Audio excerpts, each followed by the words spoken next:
Bakuru b'amashomero hamwe n'abebembezo mu district y'Isingiro nibashaba government kubijuka banyuma y'embere y'amashomero barakwebembera kubambi abantu bagirangwe mbere garumune irarikereza kandi neta magaraga beje n'abashomeso mukabi twashanga mu Kisingiro district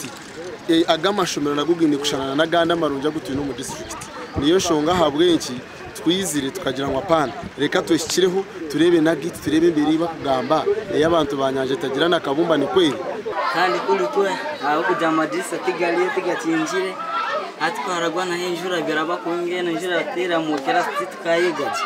yenda kuba magisa ngo njura ke kugwa hatwe twirunda no mu classes za ziriya permanent bibye bizimbe bina ahabo kuba tujya hansi yo rushozi omega kukwisha na mizi taho mu class kushanga ngo tukakinje amashomeri 15 nugo gari mu mberambi kandi umukuru w'entebe ya katano araganiso kwera amashomeraga okurabira mu ntebe kanasanka DDEG hamwe na special facility grant cyikumaza gukora P7 umwetagisha tuza kubaha karasuru mu block 16 yemi office block from today ito government turenda kora umurimo gwitu tubamekere bizimbe tubahereza abashomesa tubahereza nakasete ko kubasupportinga abantu konkani ngo muziri okora umurimo kwawe. Headmaster, you have to take a stand, you make a report omuntu kugira ngo tiyashomesa ngo abantu bamushashura bashwa kushashura zigarayo ejo rwekwasu ubagambire ngo bakore bihe urwekwasu no kujya mu tugandira bataro cyanje ndabaye bariho umugandi abeja barakwigitira mu kigombe cyabo ecyarutoma World Students Association bakwatira abeje barakurenga 15 abakozere bigizo bya senior 4 na senior 6 umukoro go kuhereza abeje birabo gukorirwa mu mboga zishomero omoroto mabwizubera tuzabanungi mwareba ikintu cy'kureta abana cyo cyabo mwantaro kundo mubazi babana mu senior 4 bakabikora bijo mu result 1 kandi senior 6 yo the best student aine point 10 na mshanju abashomira ishomereri ubwato basya beje bitano nshanju ayistandishire internet improvement abo kubecho kureberaho tukataho mushomero kugira ngo binabana bishatu ananabana mbweno mbwiromba tugambira abana bitano nshanju abashomira ishomereri hona nabwe nabashaba government okwatira ishomereri okutungure yo bwegese ukarikira mu kabo tukwebembera amashomero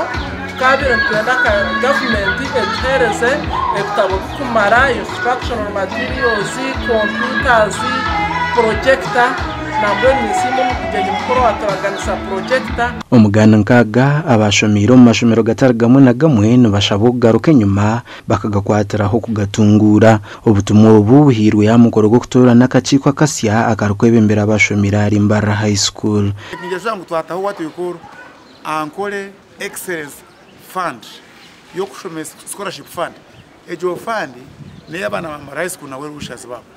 as we talk now twina abana batano abakushomera mu high school bakora biology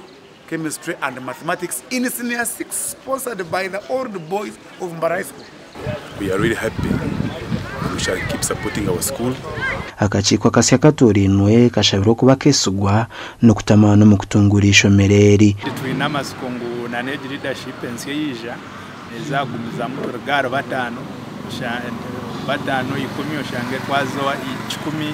12 ni foto shange la scholarship yabanka ezo scholarships ezukumanya hamahimbisubwe orumukuru w'ishomereri asimira abashomira ishomereri ahabwe imyoga yibarukuru kurutungura kandi ordubazo twarebe twinji ikindi bakatomezera bekare